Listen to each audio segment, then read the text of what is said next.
Hello, everyone, and welcome to this interview of Nevena Buzek, who is an ICF coach, a certified coach. I'm really delighted to welcome her here.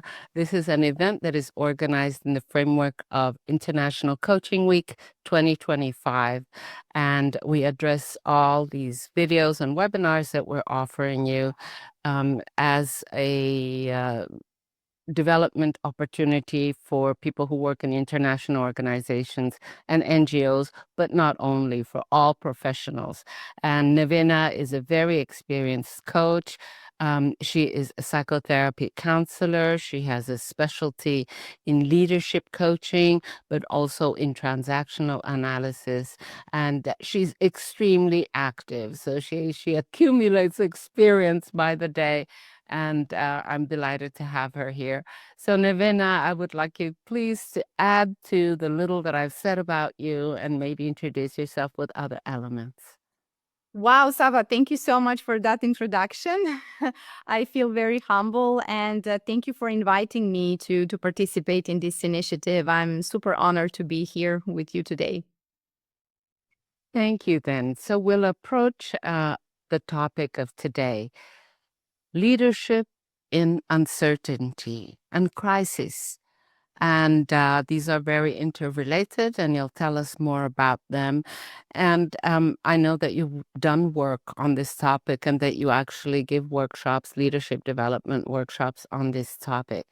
And this is a relatively new topic, not brand new, but a relatively new topic, and there have been different approaches to it. My first question is, how do you observe that an organization may be going through uncertainty or crisis even? What are the signs that you see?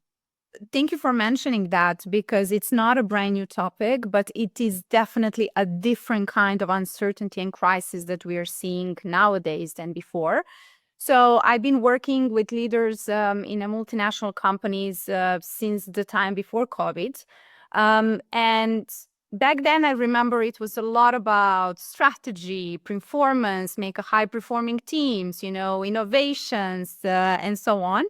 But now in the recent years, I see a shift. I really see that things are going more towards the human skills, right? So leaders coming in, talking about challenges with empathy, with anxiety, even with burnout, right? How to deal with your own burnout and anxiety, and how to deal when your team is in burnout and anxiety. So a lot of topics around that. And some of the signs that the organization is in crisis, it's also when we see all of a sudden a lot of executive leadership leaving the company, right? Without any information, without any explanations. So that also brings up employees' anxiety. What's happening? What do they know that we don't know? And so on. So these kind of, missing out on information, misalignments, lack of internal communication, together with some human skills that are in crisis, is something that I'm seeing coming up more and more. Thank you for that. And it's a very, very clear a picture of what it might look like. And I'm sure that many of our viewers will recognize some of these signs and in their own organization. What would you say is the main feature of the more modern approach to managing uncertainty, and maybe compare it to previous models or approaches that we had? Yeah. So before COVID, in my leadership development programs, I did have a topic about leading in uncertainty. And I remember we were using a term VUCA, right? VUCA world. And it's a term, for those who are not familiar with, it's a term that came from after the Cold War. It's actually a military term that is helping us explain the world that we live in. And VUCA is abbreviation of V stands for volatile, U stands for uncertain, C stands for complex, and A stands from ambiguous, right? So it helps us explain the world we live in. So and that world was uncertain and volatile and all that, complex and ambiguous, but it was manageable, right? So we were teaching leaders certain skills and tools that they can use in order to manage in that kind of world. And that worked for a while, right? It worked very well. However, in the last few years, as we mentioned, things have changed, right? So we are not just navigating unpredictable situations, we are living in a constant disruption. I read in Forbes magazine a few years back in COVID time, and I went to check it again before this talk, where it really said that right now we live in a chaotic world, and it's a constant chaos, right? It's not something that some things might change, they come unpredictable, but with AI, with global warming, with all the things that are happening in the world, we are living in a constant chaos. Now it's a question, what do we do then, right? How do we survive in that kind of world? And that's where the BANI comes in. So it's a new extension of VUCA, right? So BANI, B-A-N-I, it's abbreviation that stands for brittle, anxious, nonlinear, and incomprehensible, right? It's similar to VUCA, but it's another level, right? It's like VUCA, but on steroids. I like to say it. So it's a new way to describe the world that we're living in right now, especially for the people who work in the organizations or NGOs where there's so much out of their control, right? So what each of that letter exactly means, I will just give a brief explanation. So brittle really means that things seem strong until they suddenly break, right? And it's really a big emphasis on a sudden. So it can happen that we are working on a project for a long time, and all of a sudden, one day, somebody tells us, poof, we don't have budget anymore, right? And then we need to shut down the project one day for another. So this is what it means that it's this B, it's brittle growth. And then the anxious, it's the A that stands for anxious, it really means that people feel overwhelmed and stressed. So it's not only this uncertainty feeling that we had in VUCA, but now it's more emotional. It's on another level, right? It brings us stress and it brings us anxiety. It's not just by the work, but it's really about all the things that we cannot predict. There's a lot of emotions, a lot of fear in the system, right? And then the next one, it's nonlinear. It means that cause and effect don't follow a straight line anymore, right? Some small changes can really have a massive impact. It's like a butterfly effect, right? A massive impact on the whole system. And the last one is incomprehensible. It means that even when we have all the information, even if we have all the data, we have no idea what's going on. So we cannot really understand things, and the world doesn't make sense. So it is really the last thing of ambiguous, but on another level, right? So it is really nothing that we cannot comprehend.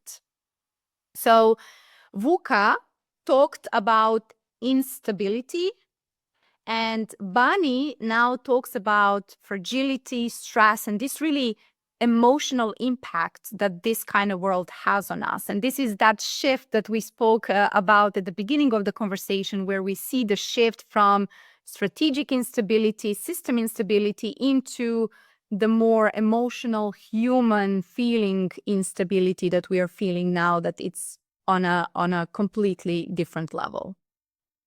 Absolutely. Thank you for really analyzing the issue so in such detail.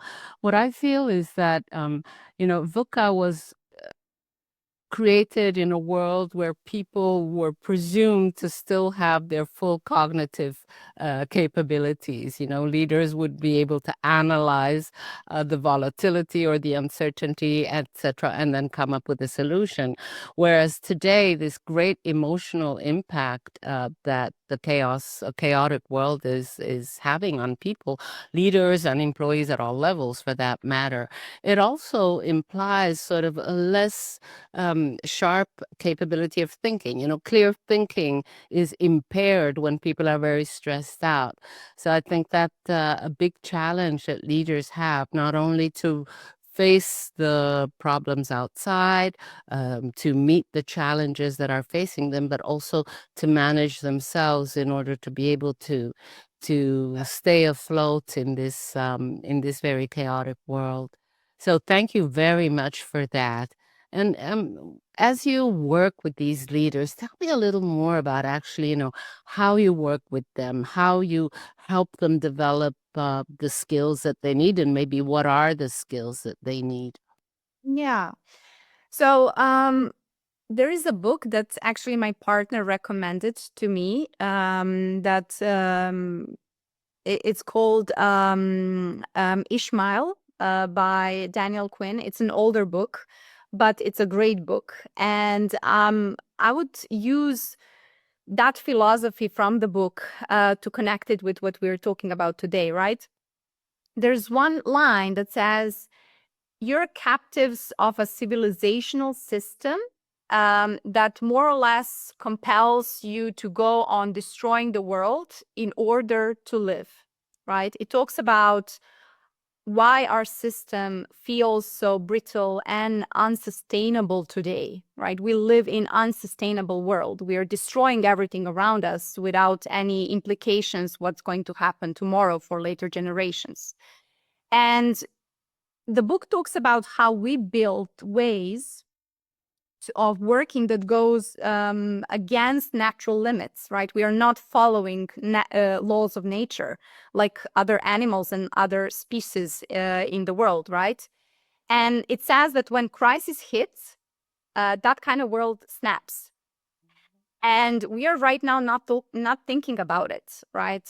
Because this bunny world, because it's so brittle, it might snap, and then we don't know what we're going to do because we have not come up with some sustainable ways to recover. And I was thinking about that and how that goes along with this modern type of leadership that I'm preaching in my work with leaders, right? I'm constantly talking about on social media about the new era of leaders, about the new leadership, and what needs to shift in people in order to follow that kind of new era of leaders. And that modern leadership is really all about building more human, natural, resilient systems, and the ones that can actually bend without breaking. So through these skills of modern leadership, we are building the world that is not going to snap when crisis hits, but it's going to bend, to be agile, to be resilient in order to survive. So these kind of skills come to my mind when I think about leadership in crisis, right? And when I think about the world we currently live in. So first, as I mentioned, resilience, right? Definitely something that it's very important. We can't assume things will go to plan. So we need to build constantly some backup options, some plan B, C, etc. So stay ready to adapt, right? It's not about being rigid and following one plan. It's about having enough flexibility that if something breaks, not everything falls apart, right? So, for example, if we are working in an organization and if a project is risky or at risk due to funding, what does leader need to think about in this resilient way? So what else can we come up with, right? So can team quickly shift focus to another project? Can we combine efforts with another team? Or what is another creative solution that we can think of, right? So that is about this resilience that we bend under pressure. Second, empathy. Of course, empathy matters more than ever in this era of crisis. So when people are anxious and stressed, just like you said before, they can't think very straight and they don't need a leader in those moments with answers, right? I know when I'm stressed and my partner comes and tells me all the possible solutions, you should do this and you should do that. And I'm like, can you please just listen to me? I'm very emotional right now. I don't need you to fix my problems. I need you to be there, be human, and listen to me, right? So when emotions hit, we don't need really rational tips and tricks and advices. We just need somebody who can empathize and recognize our feelings, accept us where we are, and see us where we are, right? So we need someone who listens, who is present, who creates space where people really feel safe to be honest.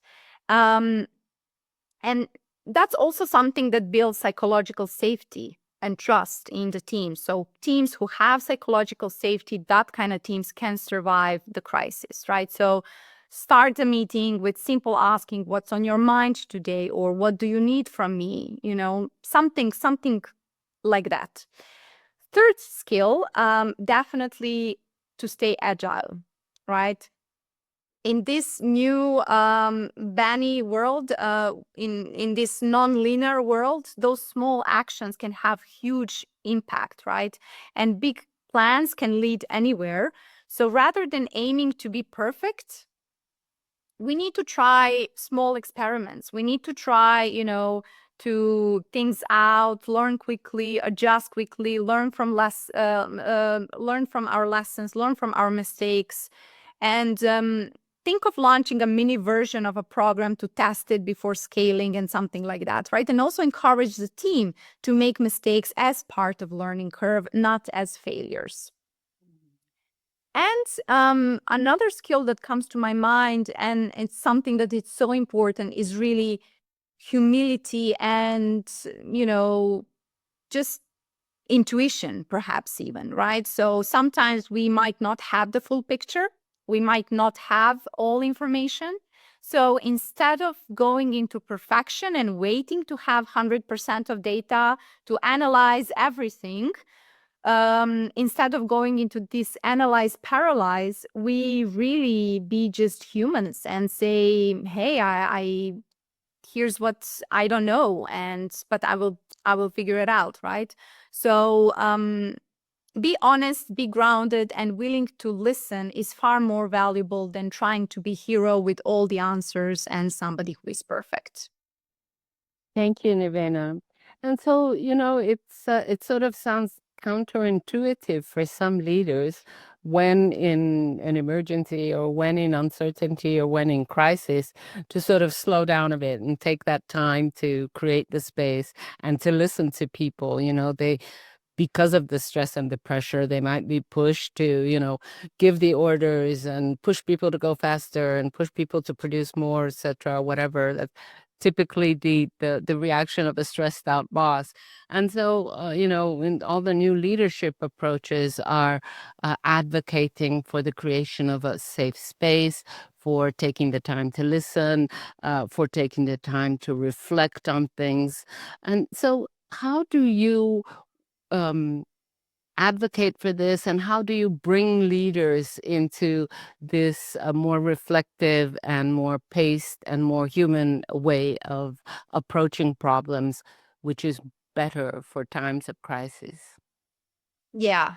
Well, I exactly understand what you mean because I've been there, done that. So I'm the first one who was running into planning, solution, strategy when the crisis hit, right? Mhm. So I'm that kind of anxious type of person, of a leader who will go into solving problems. But through my work and, of course, working with other leaders, I really realized that, and this is something I'm preaching constantly in my coaching. Uh, Control is illusion, right? So the moment we start planning, it's actually our coping mechanism when we feel stressed or anxious because things are uncertain and because we cannot predict things, we feel super uncomfortable, especially people who love being in control, right?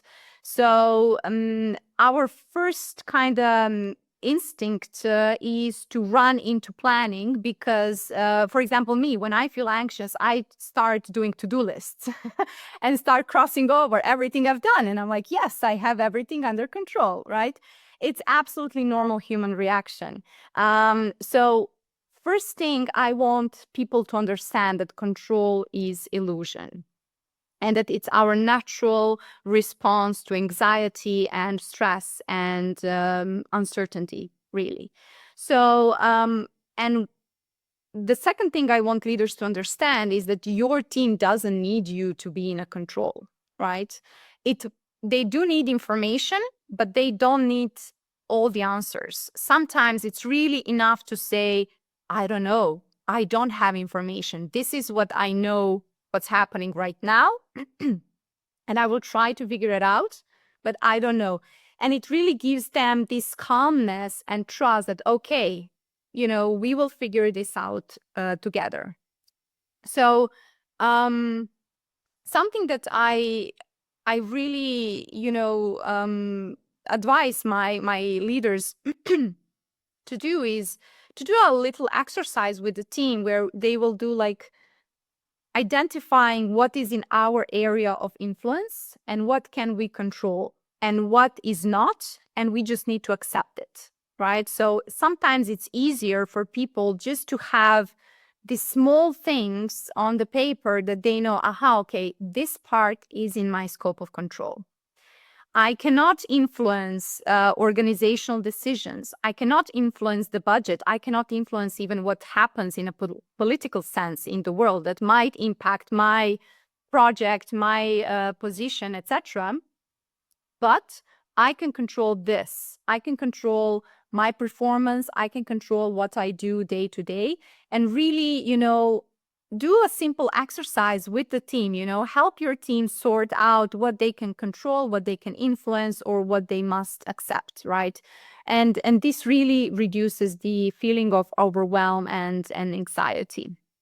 The second one, very simple, of course, weekly check-ins. That's even without mentioning, right? But not talking about, okay, what are the updates? How is this going? Are we hitting this deadline, that deadline, etc.? But really talking on a human level, what's one thing giving you energy? Or what's one thing you're worried about? Or for example, what support do you need this week? So not just asking them what they're doing, but really asking them how are they feeling and if there's anything you can do about that. Another one you mentioned earlier, it's make space to pause. When we are stressed, this rush to find a solution and get out of the stress is making us go faster and faster, right? But it's very counterproductive. And I'm sure that people rationally do understand that, but it's still in practice, right? Easier said than done. In practice, it's more difficult for them to have that in their daily routine.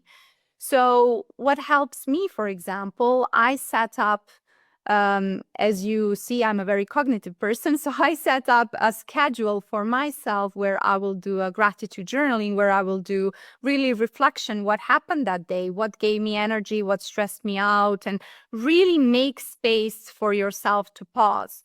If necessary, even put it in your calendar, right? If you cannot spontaneously make that space, but really find some time to do breathing exercise, find some time to reflect what went well that day, what could have been better, etc. Another thing that people usually don't do, it's name the elephant in the room. Recently, I've been talking a lot about toxic positivity, and I think we don't talk about it enough. Because I'm seeing, and especially with first-time leaders who want to show up as I have all the answers, I have everything under control, it's okay. They very easily slide into this toxic positivity where they say they pretend everything is great. They promise people great and positive outcomes. Don't worry, everything will be fine. Yeah, everything is great. Just let's go, go, go team, like it's very toxic. Don't do that. So, just like when you're very nervous or stressed and somebody comes to you and tell you, don't stress. Oh, really? Thank you for that great advice. So don't say some meaningless positive affirmations. All those things are counterproductive. They destroy trust. So just be honest and say, hey, I don't know.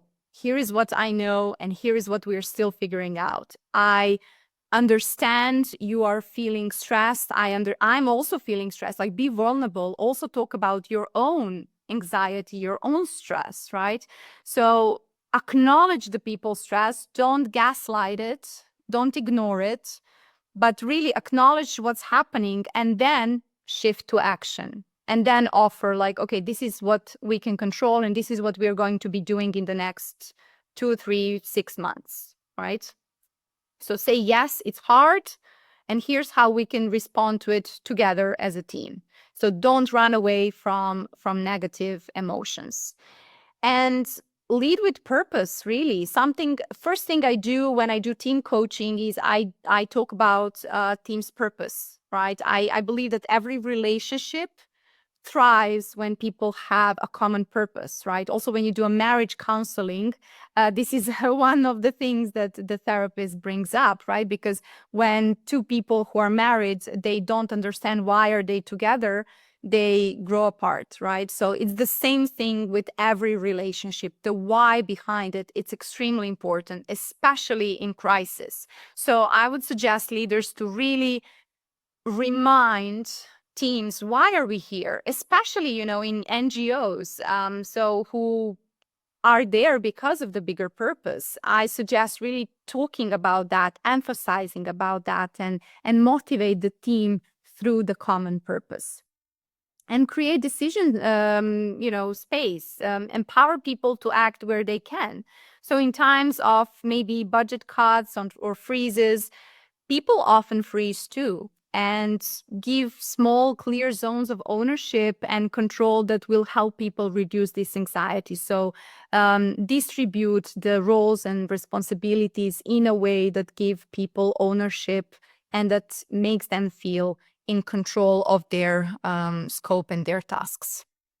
Oh, wow. Thank you. That's a lot of small exercises that have a big impact that you're suggesting. And there's a lot around self-regulation also, and, taking the time, and maybe, the crisis is not only in terms of the business or the organizational mandate. It's also a crisis in having to reinvent yourself as a leader to do things differently than what was the traditional, the command and control. I mean, that's still exists in many contexts, and it's just not working now in contexts of crisis. And we're looking to see more horizontal ways of relating to each other. And I really like the tangible things that you've suggested to people. How would you now we've talked a lot about the leaders, but leaders don't exist without people that they're leading, right? So it's a system, the system between the leaders and the quote unquote followers. I don't like that word, but that's what you find in literature, leaders and followers. So there is this dynamic between the leaders, between the people that they are leading, um, and between the people themselves, the employees themselves. So there are various systems that are engaged in having to face these big challenges, especially when there's budget cuts, and some that sometimes require people getting laid off, and the unease at seeing your colleagues being laid off. There's so much going on at the same time.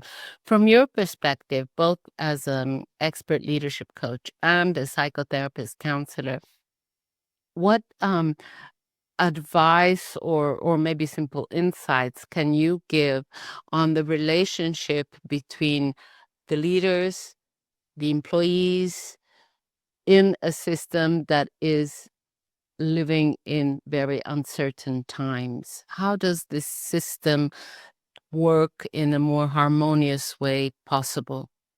Yeah.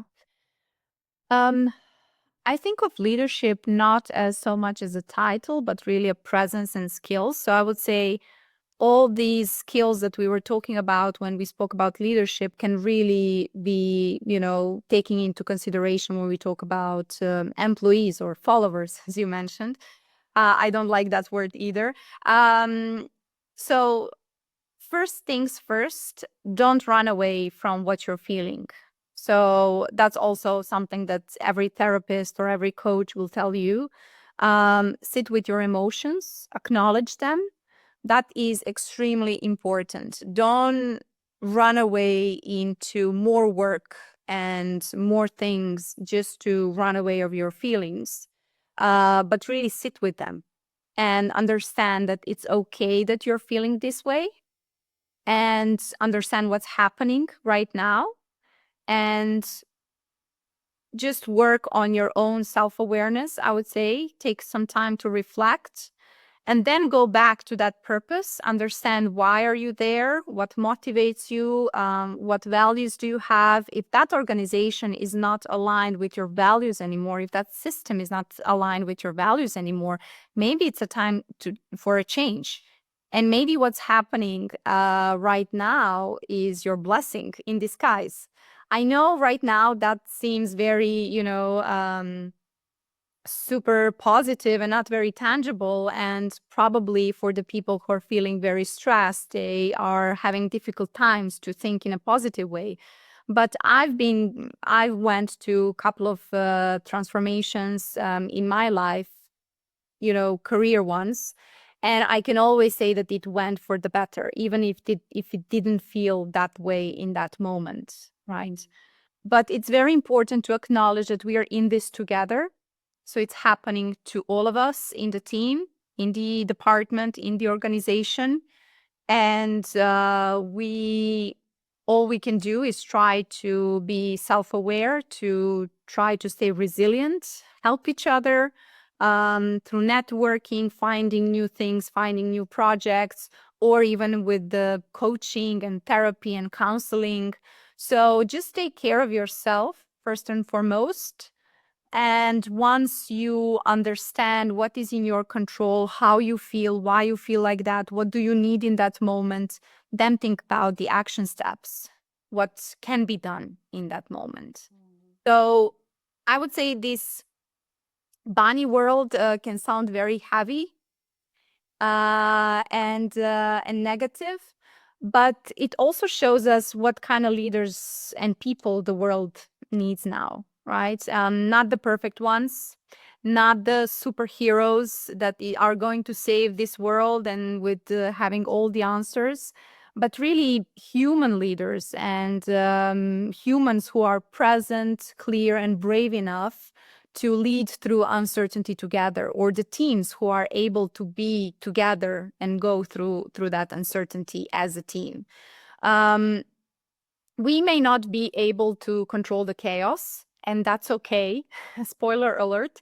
But we can choose how we show up in it, right? So again, control is an illusion, but what we do about it and how we react when that happens is something that we can control and should control, right? So if you're leading through uncertainty, I want everyone to remember, or going through uncertainty, your presence, your empathy, and your belief in the mission, this why, the purpose, right, still matters more than ever. So we need that more than anything else. Thank you, Nevena. This makes me think of a quote by Miles Downey. He was sort of one of the founders of coaching in the UK many years ago, who said that coaching brings humanity to the workplace. So, and of course, I believe that, and we're colleagues, we're both coaches. We know that all our approaches are about restoring humanity into the workplace, and also about allowing individuals, whether they're, leaders in a leadership position or not, to be more authentic and aligned with themselves. This is a source of great strength, resilience, inspiration, even for each individual and the people around them. So I really like the way you focus on the, humanity emerging at a time when we most need it in the workplace, and where, of course, performance is still important, but not the only way that we measure effectiveness and success. And in fact, we need the human aspect to be able to perform better. So thank you for bringing that up. I would like to ask you, the usual sort of provocative little kind of question. That's not that bad. It's just, what challenges have you met in leading these initiatives for the modern leadership style? Oh, yeah, a lot of imposter syndrome that is preventing leaders to be vulnerable and authentic. So that's something that I've seen, over and over again. And the desire for perfection. I need to have all the data. I need to have all information. This project needs to be perfect. I'm pushing the deadlines because we need to have it perfect. I'm not going to admit my team that I don't know something. Yes, it is a crisis, but I cannot share this negative information news with my team because their engagement might drop, etc., etc. So a lot of fear of how they're showing up in the team, and a lot of fear of really being authentic and name the elephant in the room. That's something that I'm seeing over and over again. And my task, really, when that happens, is let's try. What's the worst thing that can happen, right? Let's try it out. Let's experiment. And really encouraging them to try it out. And if they're still reluctant, I go like, okay, let's brainstorm. What do you think if you do that? What's the worst thing that can happen? Oh, it can happen this and that. Okay. And then what? Oh, and then this. And then what? And then we go through all these worst case scenarios. We mitigate the risk, right? Because most of leaders are highly cognitive, super intelligent, smart people who need this kind of risk assessment. And then I go, and then what? And then what happens? Oh, okay. Well, it's not that bad. Yeah, it's really not that bad. So do you want to go and try it out? So it's really encouraging them to be authentic, because even though those things might sound a bit obvious and a bit, we don't even need to mention it, it's something new in the workplace. And people really need a lot of encouragement, a lot of confidence. And you don't get confidence from positive affirmations like believe in yourself. Like, well, what does that mean? I cannot believe in myself if I didn't try it out, right? So encouraging them to try it out and then build the confidence on that, right? And experiment and just trust the process, really, right? Trust that everything will be okay because it was okay in the past, so it will be okay again. Okay, so when you do find a little bit of resistance from leaders, or feeling of imposter syndrome or difficulty in being vulnerable or authentic, it's kind of a scary thing. What you do is basically you encourage them to experiment, action learning on the job. Just do it and see what happens. And of course, that helps them see that they're actually building the real life experiences, and they can start adopting the new behaviors, right? Yeah. Yeah. Yeah. And it's magical when that happens, when they come back and say, wow, we had such a great conversations in the team meeting. I shared how I feel as well. The team shared as well. They didn't talk about that before, but now they really opened up. Mhm. So they can see and understand what kind of impact that has, right? But there is still a lot of, you know, mm, a lot of pushback on that, I must say, and there is still a lot of work that we as coaches can do to help people overcome that. Absolutely, yes. It's interesting you say that we still have a lot of work. It is true, we still do have a lot of work. I find that more and more people are really being curious about coaching. And what I find myself saying is that, it's not just only about asking open questions, but it's a lot more. It's about adopting certain mindsets, Yeah. maybe being more open, or not being afraid to look for solutions, etc. So what would you say are the underlying mindsets or worldviews that can help leaders in times of uncertainty, um, how could they be looking at the world in a way that will develop their own resilience? That's an interesting question. I think mindset shifts from I'm giving solutions towards I'm more coaching my team.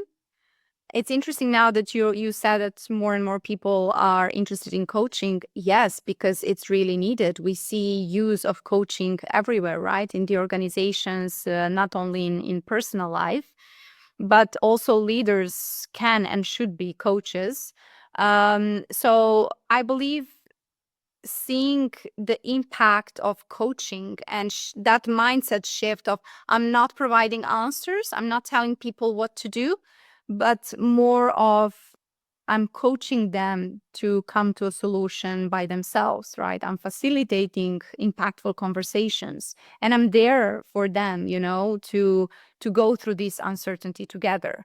So I'm not telling them what they need to do to go through uncertainty, but I am having this really coaching presence, being there with them and asking powerful questions and being okay with the silence and being okay with not having the answers and giving somebody else the driving seat. I think that's a very powerful mind shift that leaders can and should have. Okay. Thank you. Thank you for that. Another question I'd like to ask you, and I'm drawing on your experience as a psychotherapist, counselor, and also a coach, of course, is that we find that people who are in crisis, as you've said before, may feel frozen. People who are they're having a threat response, they're having all this, adrenaline surging through their system, and their cognitive functions are slightly lessened, and they don't know what to do. The stress keeps them in a frozen position and inability to take action.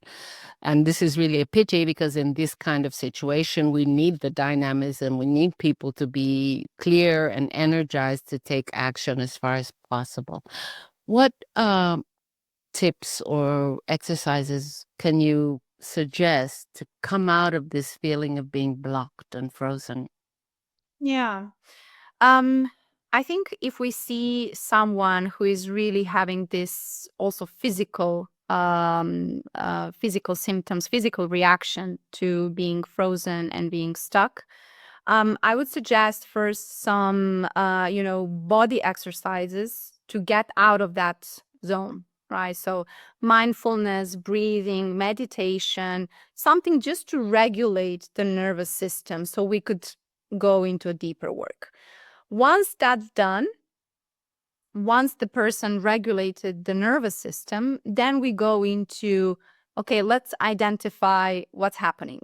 So really analyzing and identifying what am I feeling? Why am I feeling this? Why am I scared of this? What could happen if I don't do that or if I do that? So really identifying, like peeling the onion, right? Identifying all the layers that are right there and seeing, what are the ways that we can really face those fears.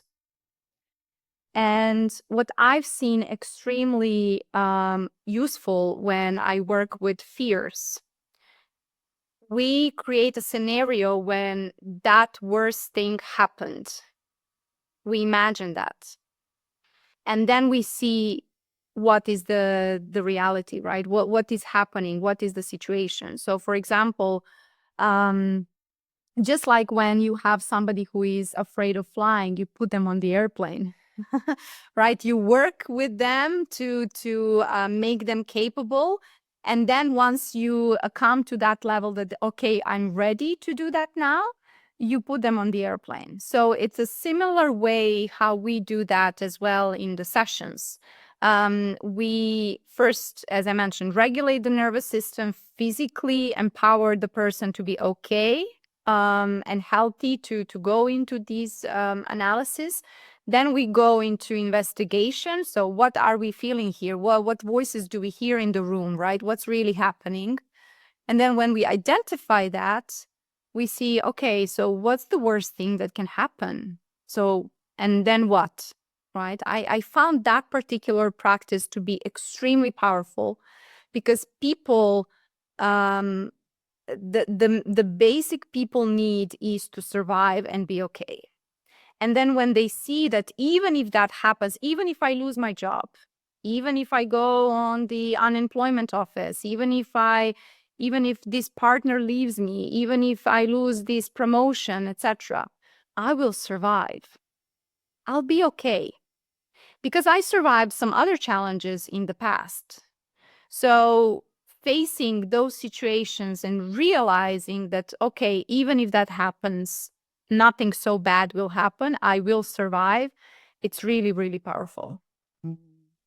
Thank you. I think that's a very comforting insight. So, Nevena, you've given us really a huge overview of how to approach leadership nowadays in these chaotic times. So you gave us sort of an overall picture, the difference between Vaka and Bani, how the world has evolved, how it is much more intense, and how it is impacting people on an emotional level. Then you gave some very, very concrete practices and exercises that leaders can adopt with their teams to help them manage through these challenges.